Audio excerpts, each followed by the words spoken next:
가수 앙투안 열변을 토하다. 1990년대 말 거대한 면적의 플라스틱 쓰레기 한류가 태평양에서 발견이 된다. 거대한 수프에는 비닐봉지 수백만 개가 통째로 혹은 조각난채로 있다. 여기서 문제를 인식하기 시작한다. 프랑스에서는 1996년 유통업체 르클레르가 처음으로 스스로를 돌아보게 되었다.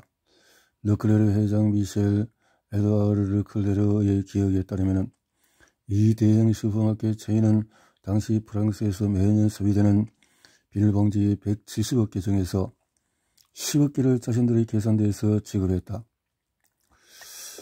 그는 자신의 블로그에 다음과 같이 언급한다. 어느 날 가수 앙투안이 이 TV 프로그램에서 이렇게 말했다. 바다에 떠다니며 7세대에 걸쳐 환경을 오염시키고 자연에서 분해되는데 200년이나 걸리는 비닐봉지를 사용하지 말아야 한다고 열변을 토할 수밖에 없어요. 비닐봉지를 없애면 계산대에서 사람들이 항의하리라는 것을 알지만 우리는 유익한 친환경 운동을 추진할 수 있다고 확실합니다. 보증금을 받고 재활용이 가능하며 화물도 되고 평생 교환이 가능한 가방으로 비닐봉지를 대체하자고 제안하니까 주변 사람들이 처음에 미셸로 제정신이 아니야 라고 반응했던 게 기억납니다. 하지만 미셸이 미친 건 아니었다. 1년이 지나자 고객의 85%가 자신의 서핑 가방을 재활용했는데 그로써 매년 4,000톤가량의 플라스틱을 줄일 수 있었다. 다른 브랜드들도 그 뒤를 따랐다. 플라스틱 업계는 항의를 해야 할지 아니면 환호를 해야 할지 갈피를 잡지 못했다. 경제적으로는 잘 되리죠. 고객들이 무료로 받던 것을 돈을 내게 하니까요. 라며 2016년 당시 플라스틱서 유럽의 서유럽 회장 루브리는 반색을 했다. 이 기사를 보도한 르몽드에 따르면 이 조치로 대형 유통업체들은 이용료를 절감할 수 있을 것이다. 동시에 일회용 비닐봉지의 품귀 현상 때문에 더 두꺼운 쓰레기 봉지의 매출이 상대적으로 증가하여서 봉지 제조업자들이 행복한 비명을 지르고 있다. 심지어 플라스틱의 전체 소비량이 줄지 않을 정도였다. 방글라데시는 과감하게 비닐봉지를 금지한 첫 번째 국가였다. 2002년에 환경부 장관이 샤자한 시라지는 강물을 오염시키고 배수 시스템을 막아서 홍수를 악화시켜서 간접적으로 수천 명의 목숨을 앗아가는 비닐봉지를 교탄했다. 업계 일자리 2만 5천 개를 보호한다는 명목으로 법적 대응을 감행하는 폴리에틸렌 생산업자들의 저항에도 정부는 확고히 버티며 비닐봉지 사용을 막았다. 시라지 장관은 폴리에틸렌 공장에서 일하는 수천 명의 근로자들을 구제하겠다고 1억 3천만 명 방글라데시 국민의 목숨을 위험에 빠질 수 없다는 입장이었다.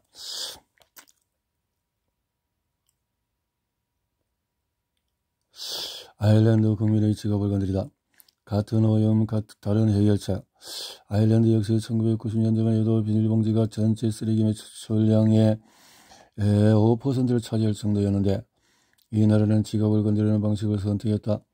1998년에 환경부가 실시한 조사에 따르면 아일랜드 국민은 비닐봉지 한 개당 2센트가 조금 넘는 환경기여금을 지불하는 데 동의할 것이라고 응답했다.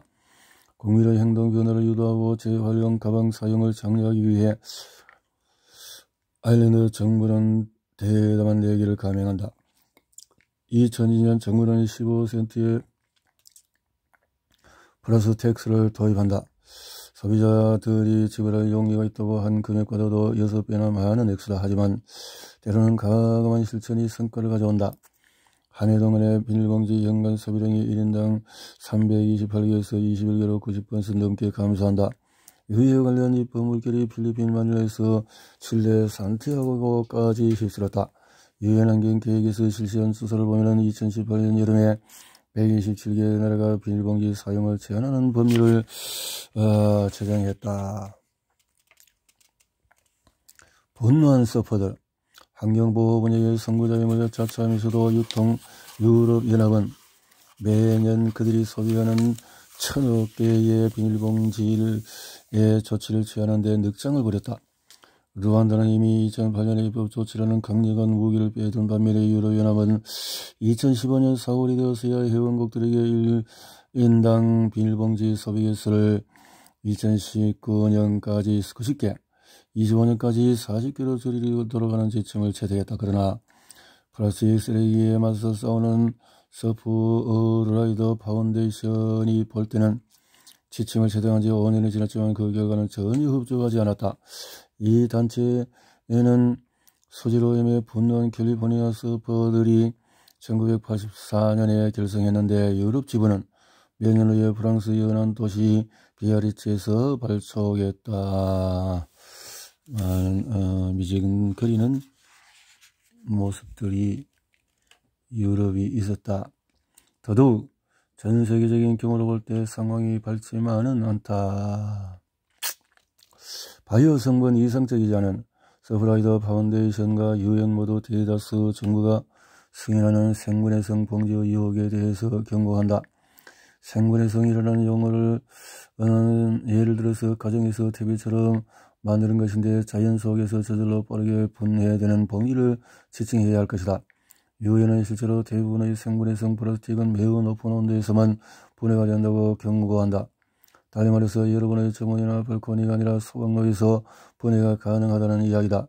심지어 옥수수 전분, 카사바 뿌리, 사탕수수, 지질이나 당구르, 미생물 발효, 물질 PHA처럼 재생 가능한 소재로 만드는 바이오 플라스틱도 환경 속에서 저절로 분해되지 않으며 특히 바다에서는 더더욱 그렇다. 따라서 석유에서 추출한 기존 비닐봉지를 바이오 성분의 비닐봉지로 대체한다는 것은 그리 좋은 생각이 아닐 수 있다. 유엔에 따르면 이는 식량 작물 생산에 부정적인 영향을 미치고 기근으로 이어지는 위험으로 처리할 수가 있다. 플라스틱 업계가 대안을 늘리면서 소비자에게 혼란만 일으킨다. 소비자는 결국 재활용이 가능하지도 않고 실제로 생분해되지도 않는 봉지를 빈번하게 분리배출장으로 보내게 된다. 아직도 노력해야 하는데도 사람들 결정에서 일부는 20년간 투쟁의 끝에 승리를 향하고 있다고 믿고 있었다. 잘못된 생각이었다. 2020년 지구를 휩쓴 코로나 바이러스는 비닐봉지의 화려한 복귀를 의미했다. 환경에는 전망이었지만 오명을 잃었을 기회를 잡은 업계는 해제를 불렀다. 늘 그렇듯이 사람들의 불안에서 너무나 잘 파악하고 있는 기업들은 스스로 주장하고 있는 일회용 플라스틱의 위생적인 특성을 떠올리고 그들이 사고를 축소시키려는 법률의 이의를 제기하는데 전염병을 이용했다. 심지어 며칠 만에 어제 걸칫덩이가 열렬한 환영을 받으며 들어왔다. 공포에 사로잡힌 소비자들을 향해서 플라스틱과 안전을 억지로 결부시키며 플라스틱은 다시 쇼핑카트 우상이 되었다. 유럽에서는 식당들이 문을 닫고 각 개인이 식료품을 대량으로 구매하면서 플라스틱 생산량의 40%를 쓸어가는 분야인 포장지의 수요가 급증했다. 이탈리아에서는 포장된 감귤 판매량이 2020년 3월 초 전년도 같은 대비 2배를 기록하며 급증했다.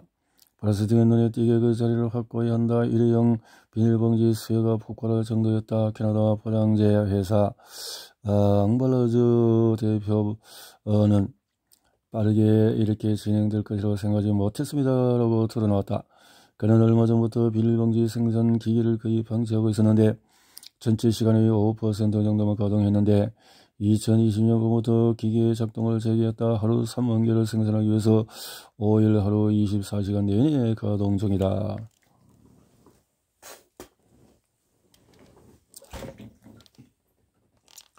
플라스틱에서 더 잘 버티는 코로나 바이러스.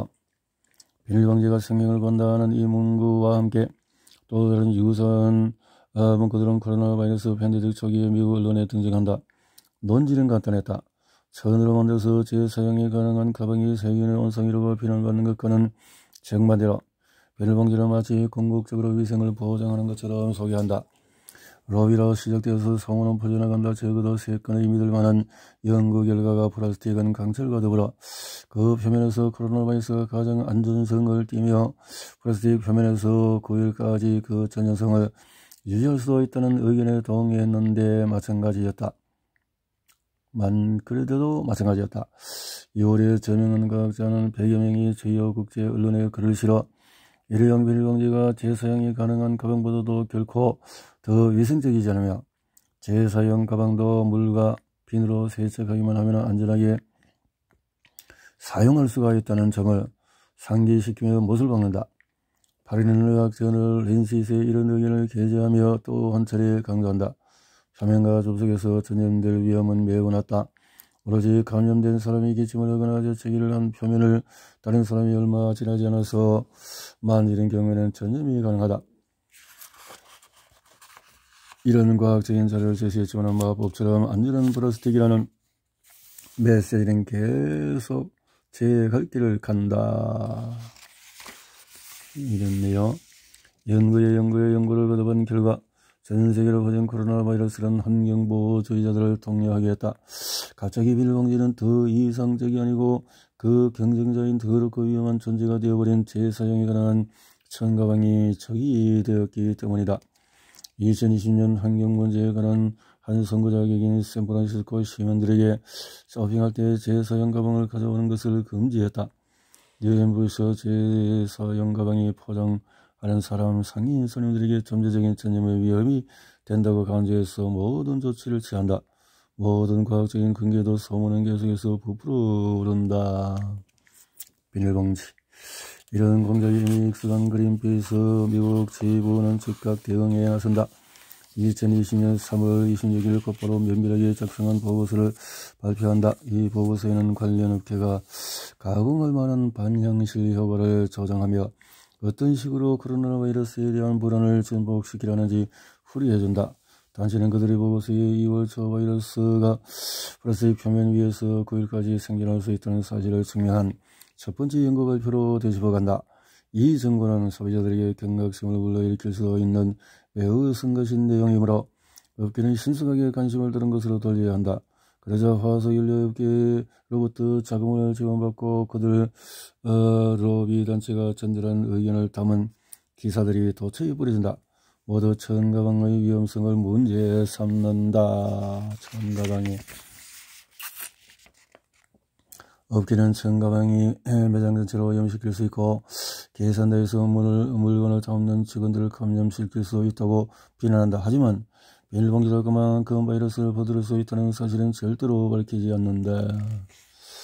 기회주의적이고 무책임한 접근. 그린피스는 플라스틱 가공업자들의 기회적이며 무책임하고 위험한 접근을 비난한다.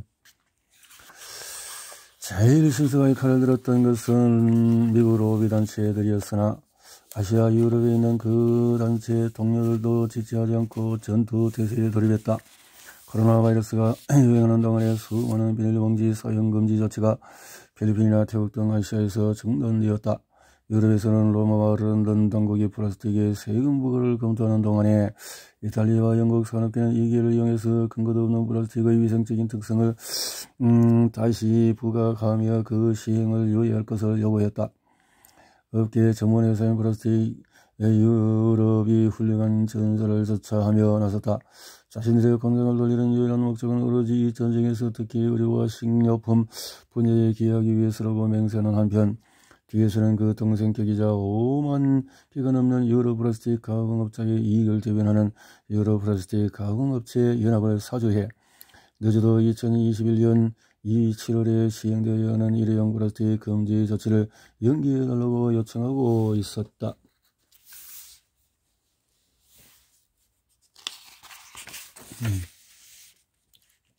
거짓 분석들. 전 세계적인 팬데믹은 비닐봉지와 플라스틱 전반에 대한 업계의 오랜 논쟁들을 다시 불러왔다. 기후가 나날이 더 불안정해지는 시점에서 오히려 논쟁이 시작된 게 잘된 분야도 있다. 바로 탄소 발자국이라는 불리는 논쟁이다. 플라스틱 유럽은 토탈이나 이네오스 같은 유럽 플라스틱 생산자뿐 아니라 다우, 엑선, 모빌, 사윅 등 세계적인 그룹들의 유럽 자회사들을 대표한다. 이들이 바로 유럽의 플라스틱 압력 단체다. 이들은 플라스틱 생산이 현재도 매우 에너지 집약적이라는 사실을 인정하면서 서둘러 사실을 미화한다. 2010년 기후를 다룬 책자에 이들은 다음과 같이 썼다. 플라스틱은 막대한 양의 에너지를 절약하고 사용 과정에서 유해한 이산화탄소 배출을 줄일 수 있게 해준다. 수명주기 평가는 생산과 사용 사이의 상호 의존성을 보여준다. 즉 플라스틱을 생산하는 데 석유를 많이 쓸수록 다른 분야의 비용을 줄일 수 있다. 예를 들어 플라스틱 단열재는 난방비를 줄여주고 식품 포장재는 운송 연료비를 절감해준다.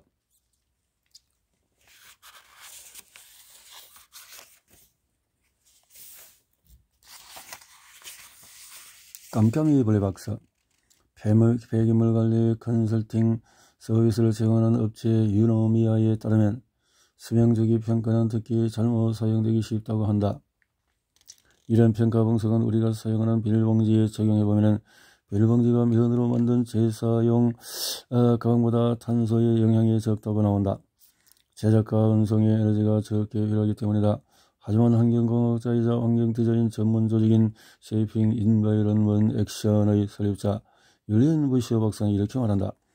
환경에 미치는 영향을 결정짓는 것은 그 재료보다는 사람들이 그것을 어떻게 사용하는가입니다. 면으로 만든 가방은 10년 동안에 1000번은 사용할 수 있습니다. 이런 설정이라면 당연히 일회용 비닐봉지보다는 영향을 덜 미치게 되겠죠. 업계에 떠올리는 비닐봉지에 축소된 영향은 오로지 쓰레기들이 완전히 수거되고 재활용되거나 소각되어서 에너지를 생산하리라는 이상적인 시스템에서만 가능한 것이다. 생산규모를 축소하면 기후 정책에 해로운 결과를 가져올 수 있다는 것을 강조하기 위해서 이 방법을 사용하는 플라스틱 업자들도 이미 잘 알고 있다. 유엔조사도 이 분석에 대해서 경계할 것을 요구하며 결국에는 환경에 가장 영향을 덜 주는 쇼핑백은 소비자들이 이미 집에 가지고 있는 장바구니다라고 결론을 짓는다.